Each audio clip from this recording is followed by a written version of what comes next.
कहते हैं कि उद्धव, इसका अर्थ है कि मैं अपनी लीला को संवरण तो करूंगा, मैं अपनी लीला को विश्राम देकर अपने स्वधाम जाऊंगा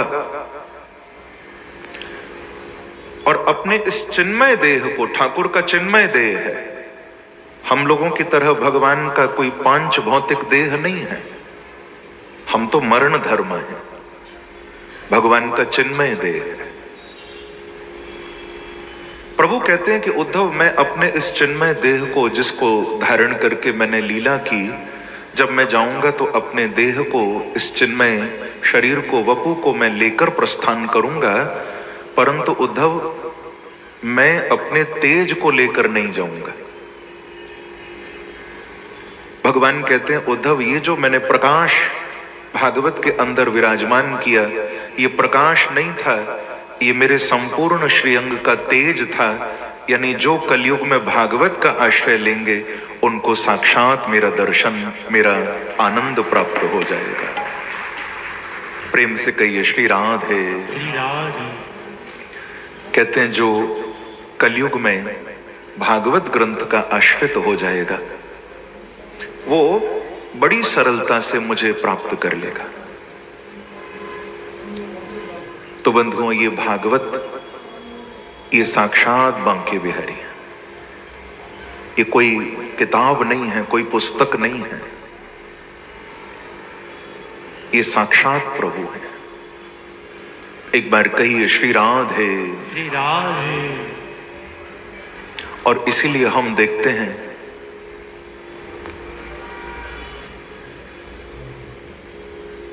जितना देर व्यक्ति कथा में आकर बैठता है उतनी देर लगता है कि संसार से तार टूट गए सारे।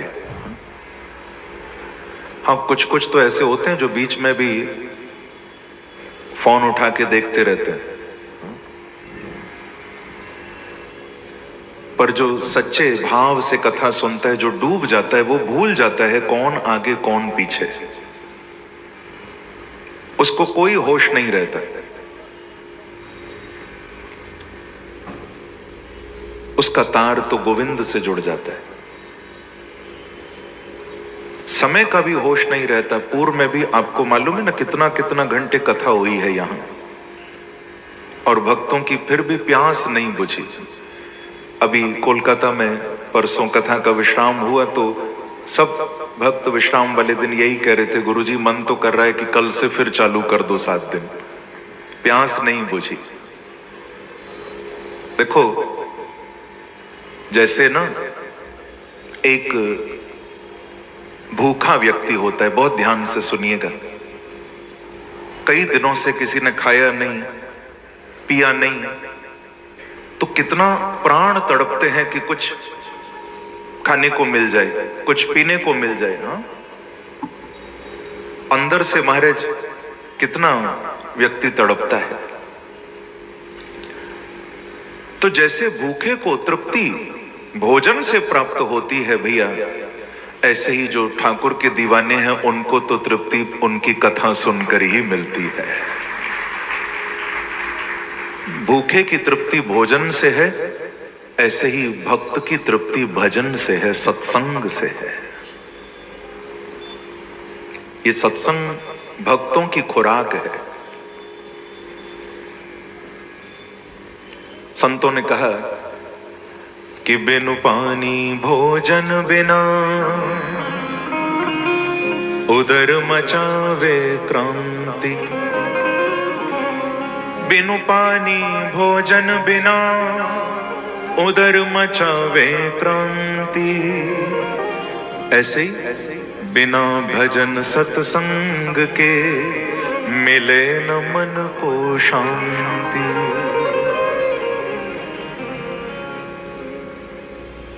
जैसे जल और भोजन के बिना हमारे पेट में भी क्रांति हो जाती है, उधर भी क्रांति मचाने लगता है महाराज कि जल्दी कुछ लाओ, जल्दी कुछ लाओ। ऐसे ही जब तक व्यक्ति सत्संग नहीं करता, जब तक व्यक्ति प्रभु की कथा नहीं सुनता, हरि नाम का आश्रय नहीं लेता, याद रखना धन, वैभव, संपत्ति, पद, प्रतिष्ठा, ये कितना भी आपको क्यों ना मिल जाए, पर जब तक जीवन में सत्संग नहीं मिलेगा, कथा नहीं मिलेगी, प्रभु का नाम जीवन में नहीं आएगा, बाकी सब मिल जाए, शांति प्राप्त नहीं हो सकती है। याद रखना। मैंने बड़े बड़े लोगों को देखा है भैया, बड़े से बड़े पैसे वाले, बड़े बड़े पदों पर बैठे लोग, खूब प्रतिष्ठा मिल गई, कितना कितना जिनका नाम हो गया, कितना कितना जिन्होंने संसार में वैभव कमा लिया, लेकिन फिर भी अशांत बैठे, रो रहे हैं, सुख कमाकर भी शांति नहीं कमा पा रहे। क्यों? क्योंकि बाकी तो सब कुछ पा लिया, पर बिहारी जी नहीं मिल पा रहे ना। बाकी तो सब मिल गए, पर जीवन देने वाले से नाता टूट गया। आपको एक बात बताऊं, बांके बिहारी जीवन है, संसार मृत्यु है। याद रखना। क्योंकि जीवन देकर ठाकुर ने भेजा है, संसार तो जिंदगी छीन रहा है तुम्हारी। समझ रहे हो ना? ऊपर वाले ने तो मुट्ठी बंद करके भेजा, जीवन देकर भेजा, लेकिन संसार में जीते जीते जीवन छीना जा रहा है। ठाकुर ने तो माला माल करके भेजा, पर हम यहां लुटते चले जा रहे हैं। भगवान जीवन है, संसार मृत्यु है। जितना संसार से जुड़ोगे मरते चले जाओगे, जितना ठाकुर से जुड़ोगे जीते चले जाओगे प्यारे। भगवान जीवन है, संसार मृत्यु है।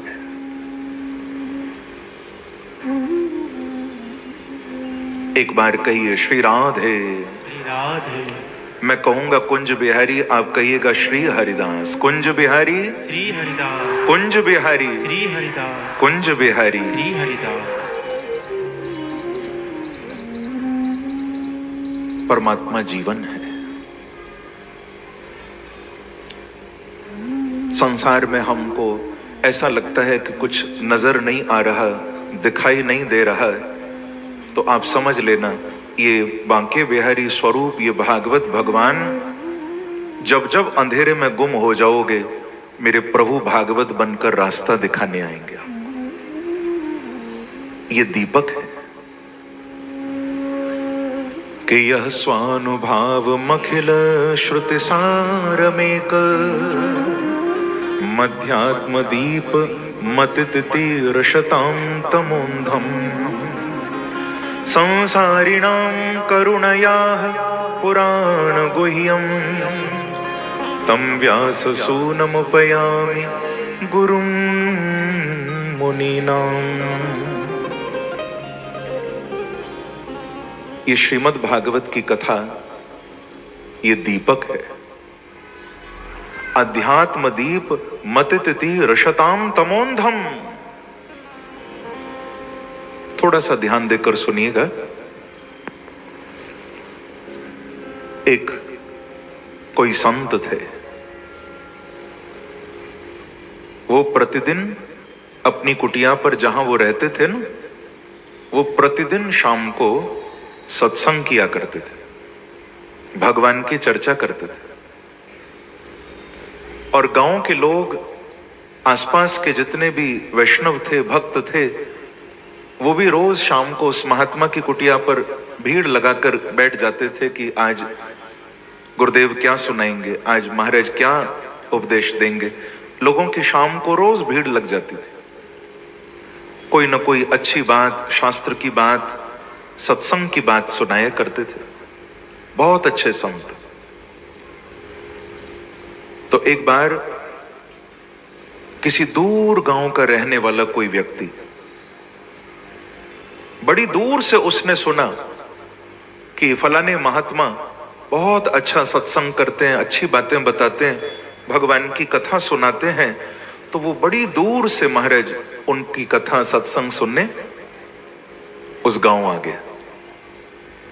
उसका गांव बहुत दूर था।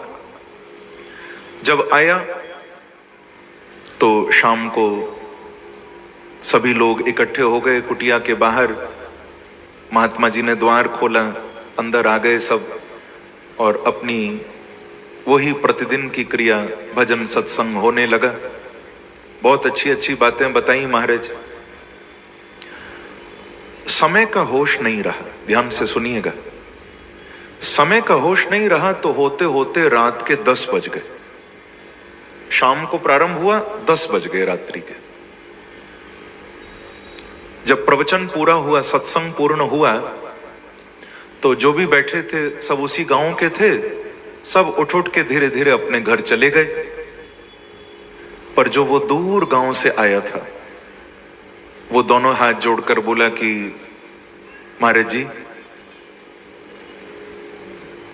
मैं तो आज बहुत संकट में पड़ गया। संत बोले, भैया क्या बात हो गई? बोले, मैं बहुत दूर से आपका ये सत्संग सुनने आया था। मैं बड़े दिनों से सोचता था चलूंगा चलूंगा, पर आज मौका मिला तो हिम्मत करके मैं आ गया। अब दिक्कत यह है कि सत्संग में तो बहुत आनंद आया, मुझे आपने बहुत अच्छी बातें बताई, पर समस्या यह है कि अब रात के 10 बज गए हैं और बाहर घोर अंधकार है, मैं अपने गांव कैसे पहुंचूंगा? कुटिया के बाहर द्वार खोलकर दिखाया कि देखो महाराज, इतना अंधेरा। अब जो आसपास के थे इसी गांव के, वो तो रास्ता जानते हैं, तुरंत चले गए अपने घर। मैं कैसे जाऊं? महाराज, इतना घोर अंधेरा कि अपना हाथ भी दिखाई न दे, काली रात, अंधकार, कैसे जाऊं? तो संत ने कहा कि मैं एक उपाय करता हूं, तू चिंता मत कर। अंदर गए और कुटिया में से एक बड़ा प्यारा छोटा सा दीपक, उसको जलाया और दीपक लाकर उसके हाथ में दे दिया और कहा कि बेटा तू ये दीपक अपनी अंजलि में ले। दोनों अंजलि उसने ऐसे करके आगे कर दी और हाथ में दीपक रख दिया। संत ने कहा कि अब निश्चिंत हो जा, अब बस कदम आगे बढ़ा और तू अपने गांव पहुंच जा, प्रकाश तेरे हाथ में है। तो उसने हंसकर कहा कि महाराज जी, क्या आप मजाक करते हो मुझसे? बोले, मजाक कैसा? अरे सामने देखो कितना अंधेरा चारों तरफ, पर ये प्रकाश जो आपने मुझे दिया है ये तो केवल मेरे हाथ में है, पर चारों ओर तो अंधेरा है। ये प्रकाश इतने सारे अंधेरे को कैसे दूर करेगा? तो संत ने कहा कि बेटा, इस प्रकाश में चाहे छोटा है पर इस प्रकाश में बड़ी ताकत है, ये सारे अंधेरे को दूर करेगा। दिक्कत एक है, क्या? बोले, तेरे अंदर चलने की हिम्मत नहीं हो रही,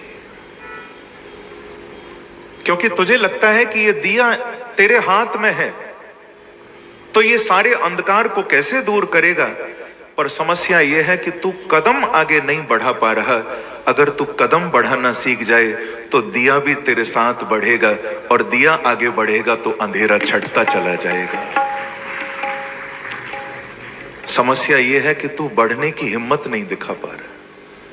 अगर तू यहीं खड़ा रहा तो यह अंधेरा कभी मिटने वाला नहीं है।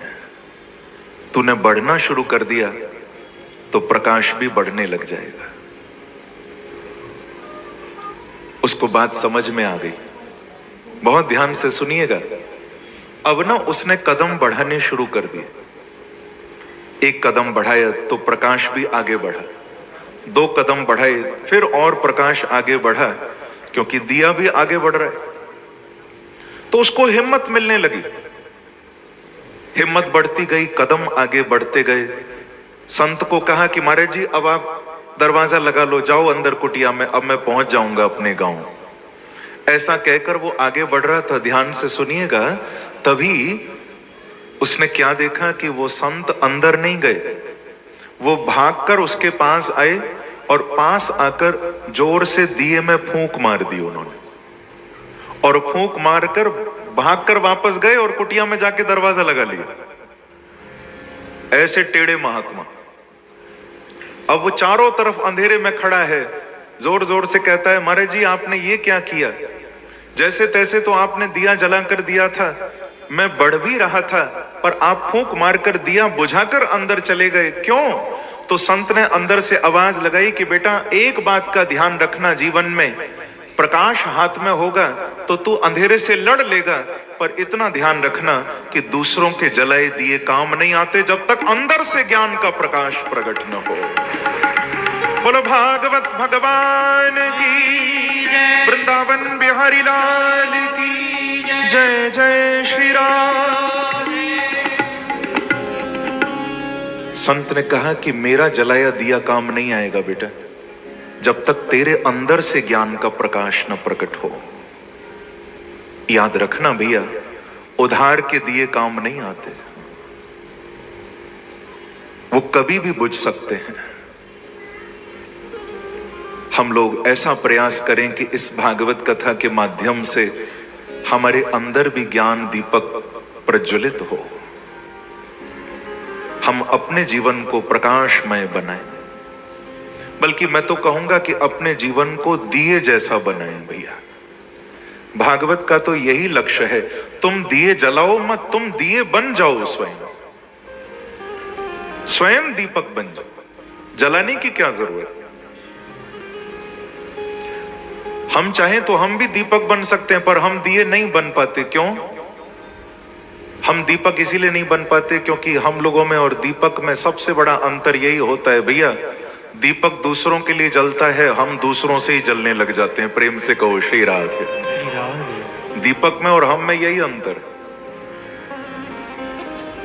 परंतु मैं कहूंगा कि भागवत कथा से जो आपको आनंद प्राप्त हो, बांके बिहारी के चरणों से जो आपको भक्ति मिले, आनंद मिले, जो ज्ञान मिले, भैया उसको दीपक बनकर सारे संसार में फैलाओ तो फिर भागवत सफल हो जाएगी।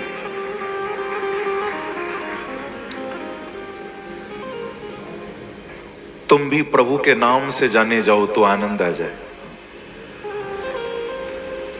कल जब हम आ रहे थे तो एयरपोर्ट से मुझे लाते समय जय ने मुझे कहा कि गुरुजी, मेरे जीवन का सबसे बड़ा सौभाग्य यही मुझे मिला है। मैंने कहा क्या? बोले मुझे यही सौभाग्य सबसे बड़ा मिला कि मुझे राधे राधे नाम से लोग जानने लगे हैं। जो मिलता है राधे राधे करता है, बिहारी जी के भक्त के रूप में जानते हैं। इससे बड़ा कोई पद नहीं है भैया, यही सबसे बड़ा पद है। हमको देखकर सामने वाला राधे राधे करने लग जाए, हमको देखकर सामने वाले के मुख पर भगवान का नाम आ जाए, हमें देखकर कोई कह दे कि ये देखो बिहारी जी का दीवाना आ रहा है, तो समझो जीवन सफल हो गया तुम्हारा। हमारी पहचान भगवान बन जाए, हमारी पहचान हमारे सद्गुरु बन जाए, ये सबसे बड़ा सौभाग्य है। एक बार कहिए श्री राधे, श्री राधे, कुंज बिहारी। श्री हरिदास।